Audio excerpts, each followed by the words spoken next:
everyone. Can everyone hear me? Yeah, cool. So thank you, John, for the introduction. So as you know, my name is Monika and I have breast cancer.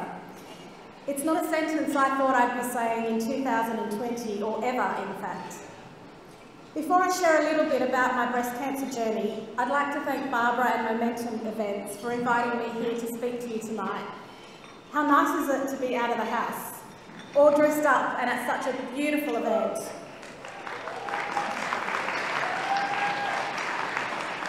Especially when so many of our friends and family over East don't have the same luxury as us here tonight. I've planned a lot of events in my own 20-year career in communications and marketing, and I know how much work it is to put on an event like this, and we all get to enjoy it tonight. So thank you, Barbara. So what am I going to talk about? Tonight I'd like to talk about the question always is the first thing everyone asks me, and that is, how did you find out you had breast cancer? What did the lump feel like? I'll talk about why early detection is so critical and why every woman in this room should be checking their breasts regularly, and every man in this room should be telling their loved ones to do so as well. It doesn't matter whether it's your wife or your daughter, your sister, just encourage them to do it. And finally, I'll tell you about the really fun parts about having cancer. Most people don't use the words fun and cancer in the same sentence, but I think every situation can teach us something positive that can't be there at the time. So a little bit about me first. So this is my little family. My husband Jason, who I met at the Paramount nightclub 20 years ago. Please don't judge us by that. My 11-year-old son Lucas and my 11-year-old dog. And because I don't have enough on my plate this year with a cancer diagnosis, we're going to also be getting a golden retriever puppy. And I blame the cocktail of drugs I take daily for letting me agree to this. This photo on the right was taken in November, just gone, and we were really happy that day. My son had been accepted into Christchurch Grammar School. Jason, my husband, was about to start a new role, and I had landed a new job at a company I'd been wanting to work for at a long time. Life was great, and this was the night of my husband's 40th, and we were hosting a party at our house. Just after Christmas, about a month later, we went to Singapore for a holiday before the busy but wonderful year that was supposed to be 2020 for all of us. On one of the mornings, we were about to go sightseeing, and I was putting on sun cream as I had a singlet on. And that's the first time I felt my lump and the thing that would turn our world upside down this year. It was high up on my chest, on my left breast, and hard, and felt like a bit of raised muscle. I thought nothing of it, as I was healthy, I exercised every day, I didn't smoke, I didn't drink, I was a real party animal.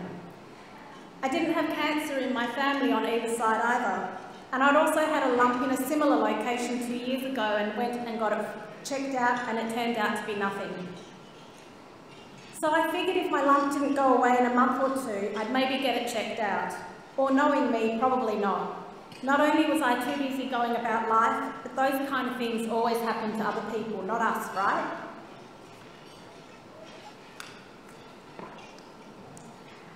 So a week after I found the lump, on day 3 of my new job at a mining company, I was standing in a meeting and listening to a safety share.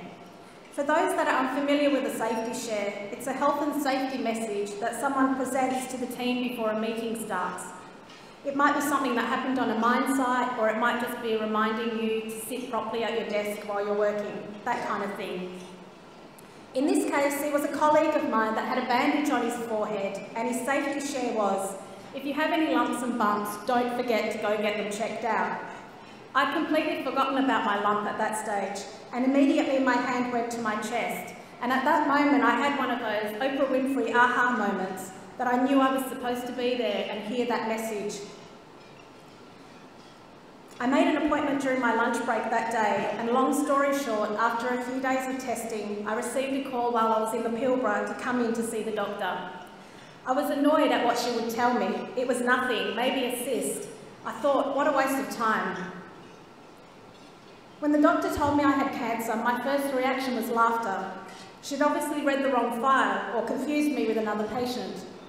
It took me a minute to comprehend her words.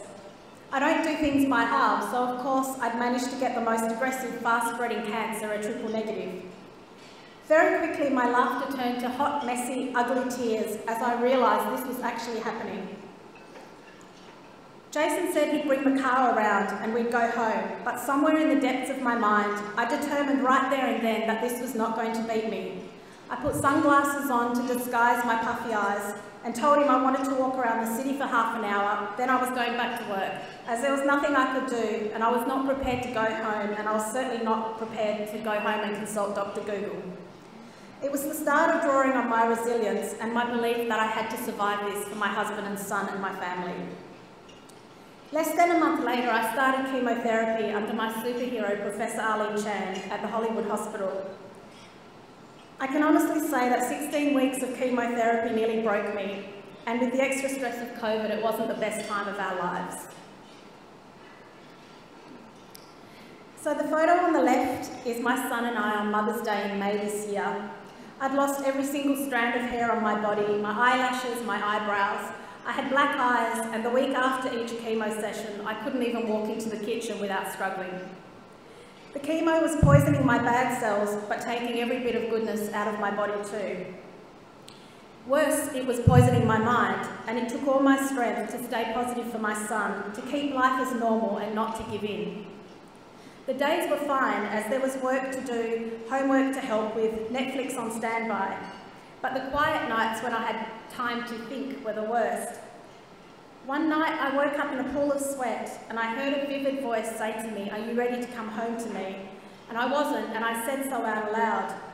And because I'm a highly organised person, some nights I lay in bed and worked out my funeral plans.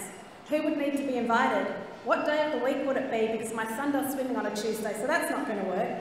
And because I'm European, of course I wondered, would there be enough food at the wake? The nights were really hard. After I finished the initial chemo on 9th of May, I went on to have a double mastectomy, removal of both the breasts. And now I'm in the reconstructive stage with my plastic surgeon, and now on my third lot of chemotherapy until Christmas Day. After that, it's back to surgery. It's been a long journey, and there's some months to go yet, and life holds no promises that everything will be okay. But because of early detection, I have a much bigger chance of surviving this, and I'm so grateful to be here today. I'm grateful that I continue to be a wife, a mother, a friend, a daughter. And I'm grateful I went and got checked, because had I left it a month, my outcome would be so very different, with a cancer that spreads quickly to other organs. And one more note on that, my lump was seen very easily on my body and it was easily to be felt, but the mammogram did not pick it up. So even if you are having regular mammograms, and of course you absolutely should, please still check your breast.